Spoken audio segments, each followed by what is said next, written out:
اور آپ دیکھیں یونس علیہ السلام کے لیے بھی انہوں نے یہ بات کہی اور اللہ نے ان کی اس بات کو یعنی قبول کر لیا. اور آپ کو پتہ ہے فرشتے سفارش کرتے ہیں، کریں گے، اور فرشتوں کی سفارش قبول کی جائے.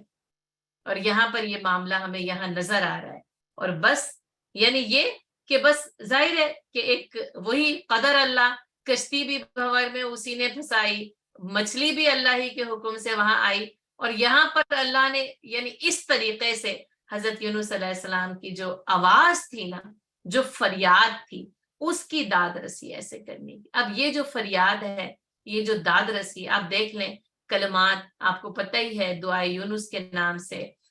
مشہور ہیں، آیت کریمہ کے نام سے مشہور ہے، آیت جلالی کے نام سے مشہور ہے. بڑے بڑے اس کے ورد جو ہے وہ لوگ کرتے ہیں اور یعنی مستجاب بتایا گیا ہے. اور اس دعا کا مستجاب ہونے کے لیے تو نبی صلی اللہ علیہ وسلم کی حدیث جو ہے وہ میرے اور آپ کے پاس جو ہے وہ موجود ہے، کہ جس میں رسول اللہ صلی اللہ علیہ وسلم نے فرمایا کہ وہ دعا جو میرے بھائی یعنی یونس علیہ السلام نے مچھلی کے پیٹ میں کی تھی، سنو، جو مسلمان بھی کسی معاملے میں اپنے رب سے یہ دعا کرے اللہ تعالیٰ اسے ضرور قبول کر لیتے ہیں. اور اس کی وجہ پتہ ہے اگلی آیت ہے، فَاسْتَجَبْنَا لَهُ وَنَجَّيْنَاهُ مِنَ الْغَمِّ وَكَذَلِكَ نُنْجِي الْمُؤْمِنِينَ.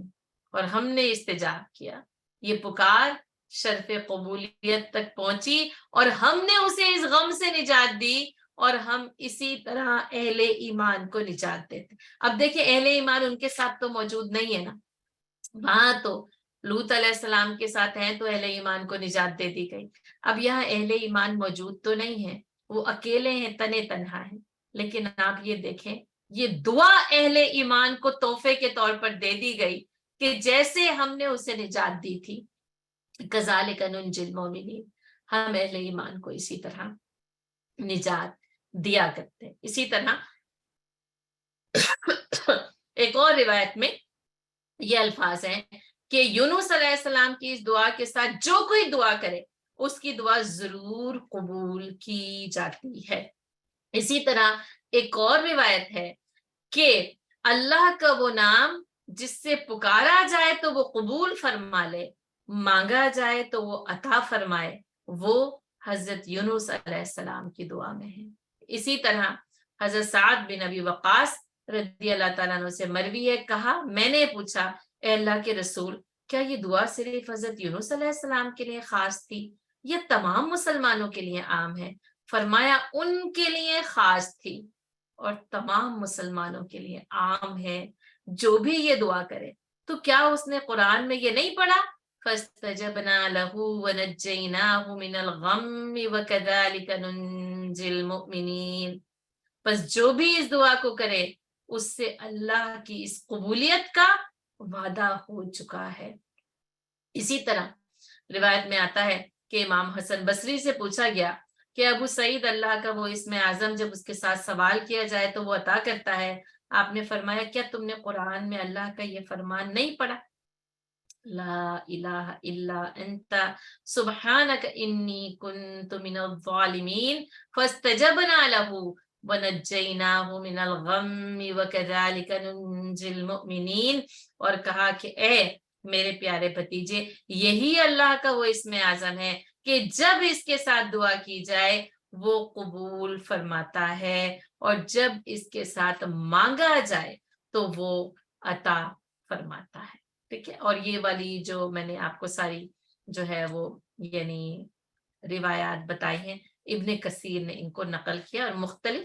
کتب احادیث میں یہ روایات جو ہے وہ نقل کی گئی ہیں. اور یہ والی بات کہ جس میں یعنی کہ وہ دعا جو حضرت یونس علیہ السلام کی تھی جو مچھلی کے پیٹ میں کی تھی، اس کے متعلق ایک بڑا لمبا واقعہ بھی نقل کیا گیا ہے کہ جیسے لوگوں نے سوال کیا اور آپ صلی اللہ علیہ وسلم نے ایک بار کہا تھا کہ میں جو ہے وہ یعنی یہ دعا بتاتا ہوں، پھر وہ مشغولیت ہو گئی، پھر اس کے بعد جو ہے وہ آپ صلی اللہ علیہ وسلم کے پاس جایا گیا اور آپ صلی اللہ علیہ وسلم سے اس بات اور اس کلمے کے بارے میں سوال کیا گیا. تو رسول اللہ صلی اللہ علیہ وسلم نے یہ بات اور اس کے مختلف طرق سے ہمیں یہ روایت ملتی ہے کہ جس میں یعنی نبی صلی اللہ علیہ وسلم نے اس دعا کی یہ فضیلیت یعنی فضیلت، قبولیت اور نجات بتائی ہے نا. اور احادیث میں جیسے میں نے آپ کو بتایا اس دعا کی بہت زیادہ فضیلت ہے، اور امت نے، علماء کرام نے اس دعا کو ہمیشہ جو ہے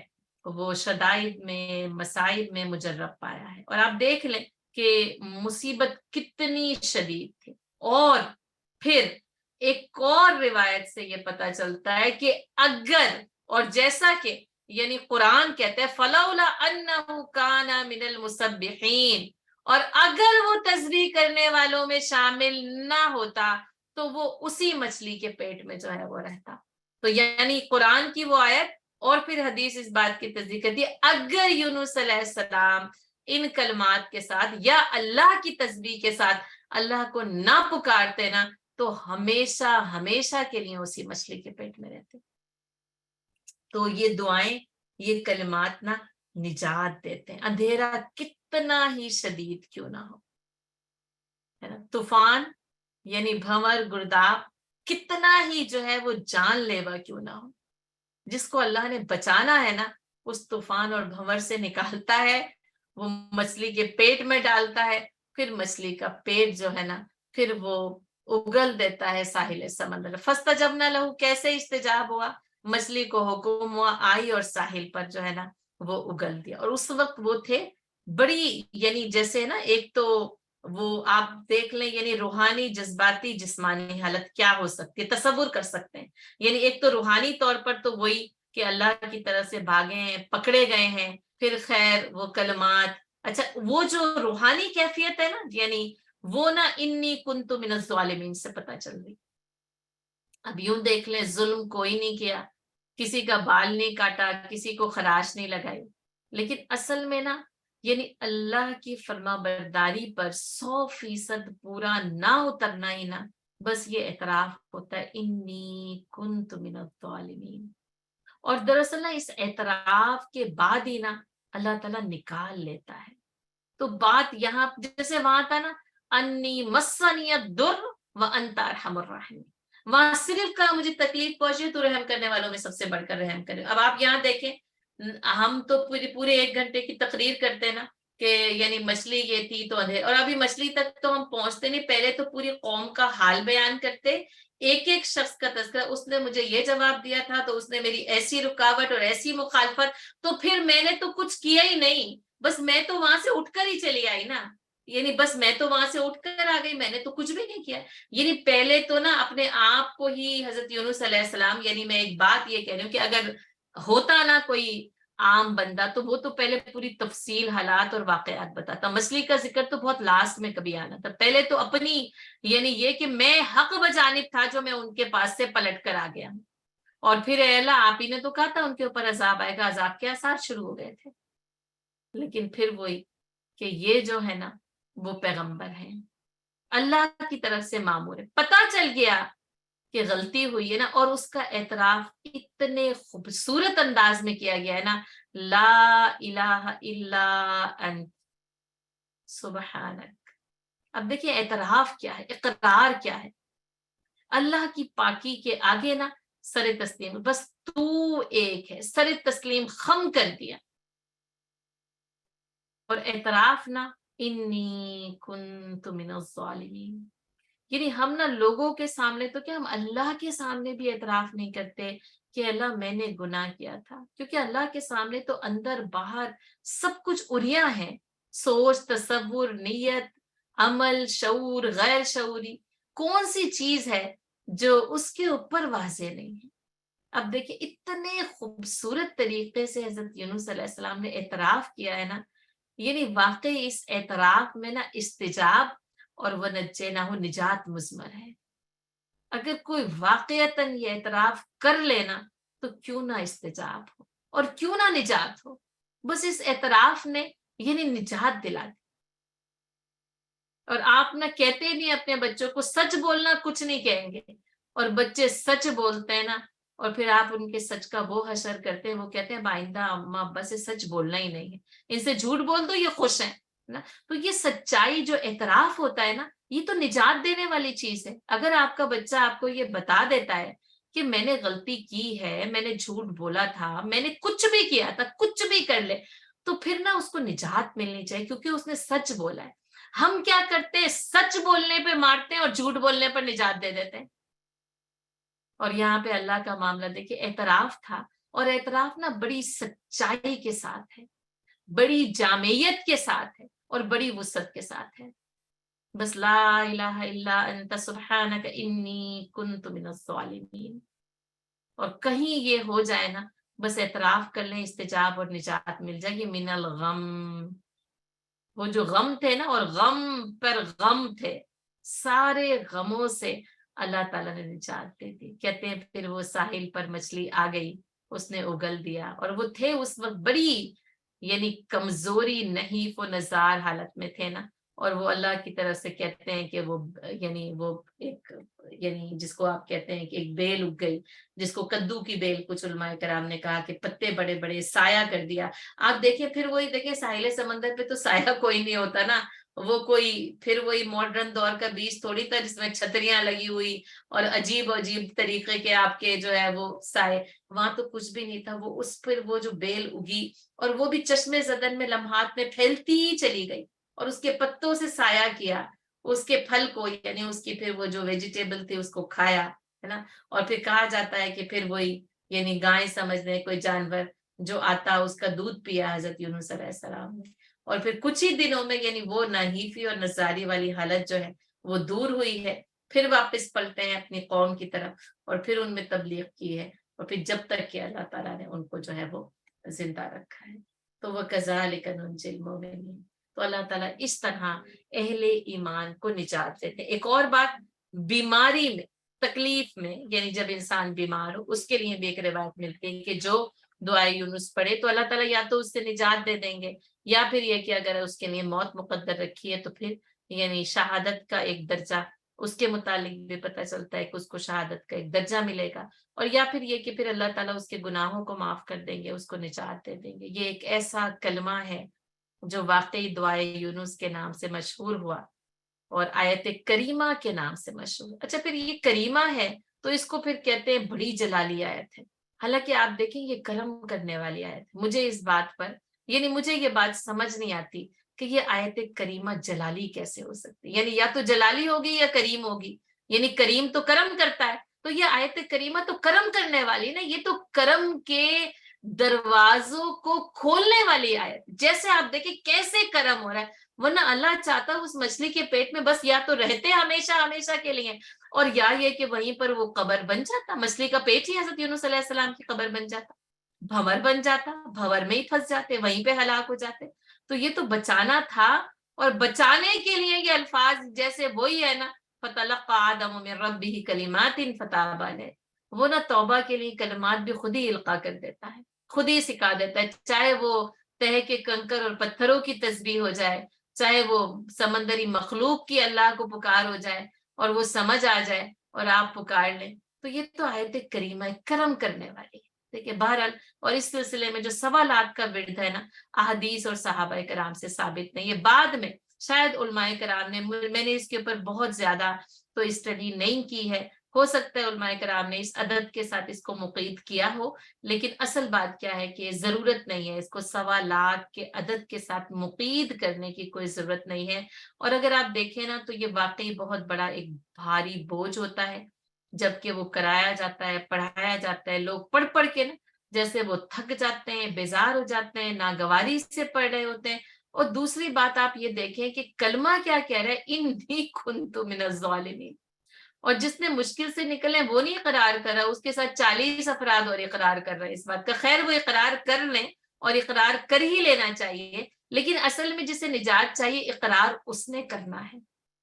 یعنی سرنڈر اس نے کرنا ہے, سر تسلیم اس نے خم کرنا ہے. اور کہیں ہمیں روایت سے یہ نہیں پتہ چلتا کہ حضرت یونس علیہ السلام نے 1.25 لاکھ بار پڑھی, کتنی بار پڑھی, بلکہ جیسے اگر سیاق و سباق دیکھیں نا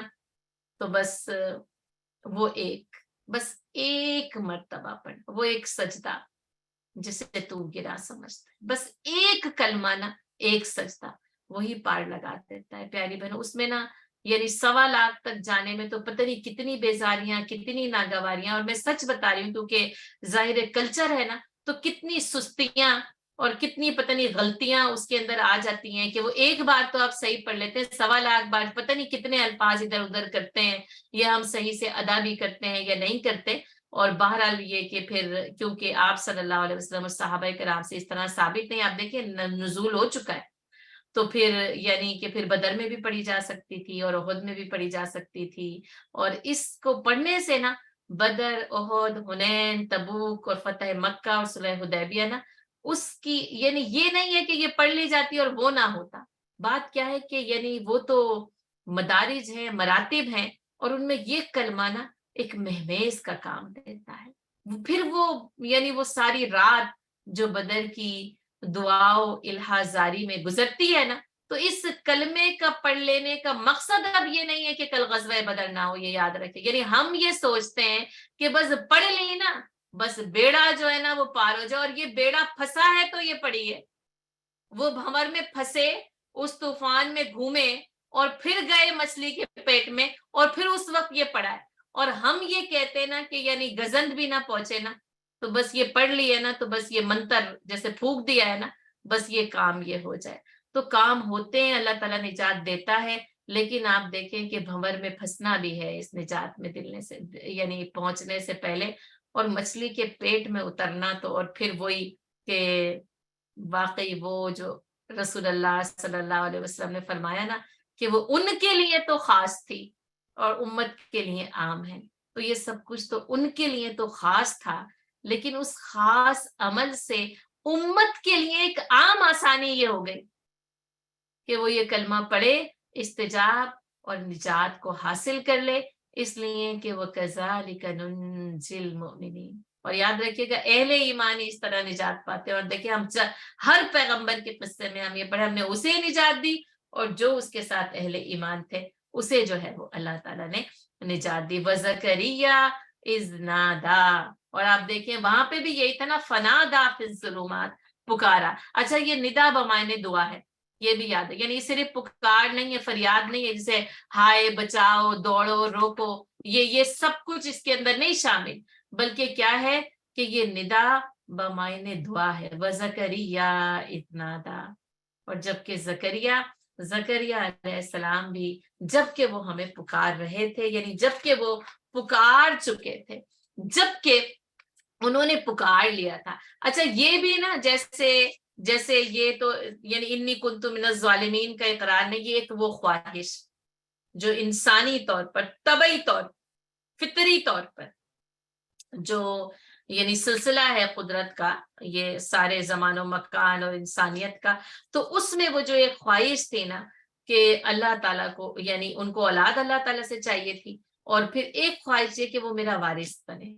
کیونکہ اولاد وارث ہوتی ہے نا، تو اسی لیے انسان اولاد کا محتاج ہے کہ وہ اس کی وراثت کو لے کر آگے چلے، ہے نا. اب اسی سے پھر وہ وراثت کے مسائل اور وہ سارا کچھ جو ہے وہ یہیں پہ آ جاتا ہے. ٹھیک ہے، تو بس یوں دیکھیں کہ بس وہ اس کی دعا مانگی ہے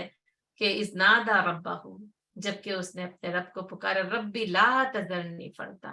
اے رب مجھے اکیلا نہ چھوڑنا،